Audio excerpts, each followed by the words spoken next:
Yo, what's up mga lods? Welcome back sa ating YouTube channel. For this video mga lods, palit tayo ng bago nating kadena mga lods sa ating motor XRM 125.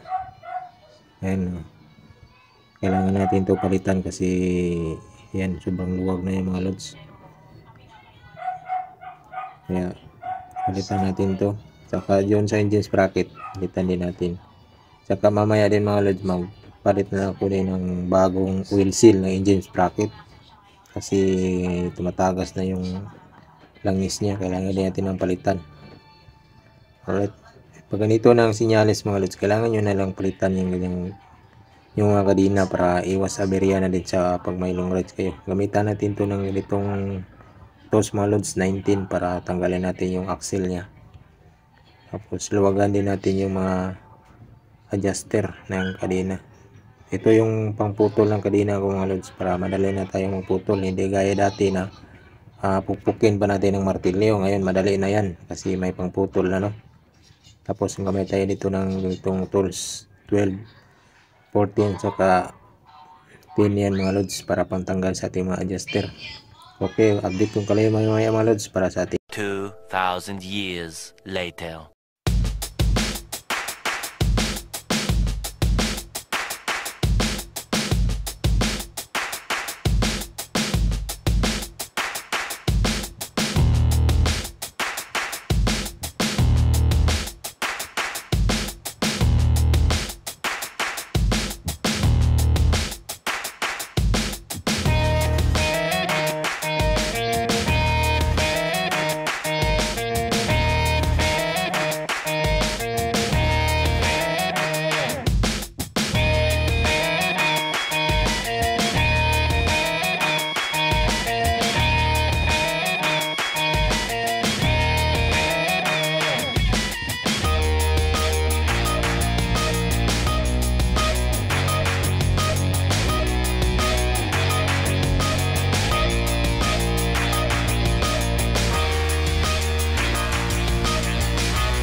Thousand years later. alright,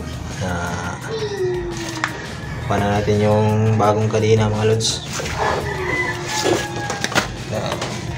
Palit na natin yung bagong kadena. Okay, bagong bago na yan mga lods. Doon pinalitan ko din yung mga lods ng engine sprocket yan. Tapos pinalitan ko din yung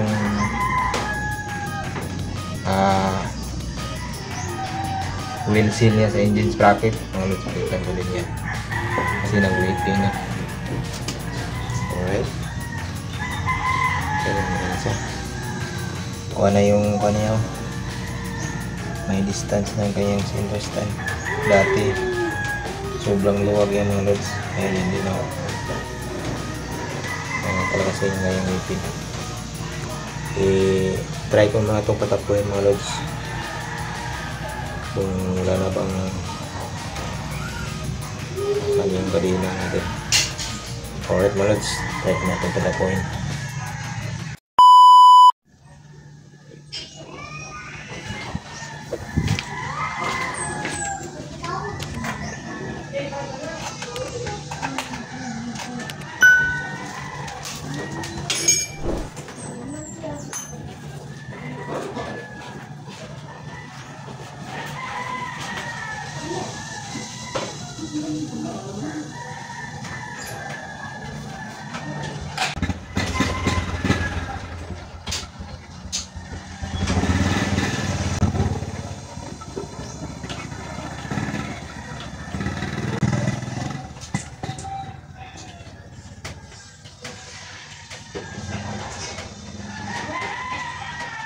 Flashback.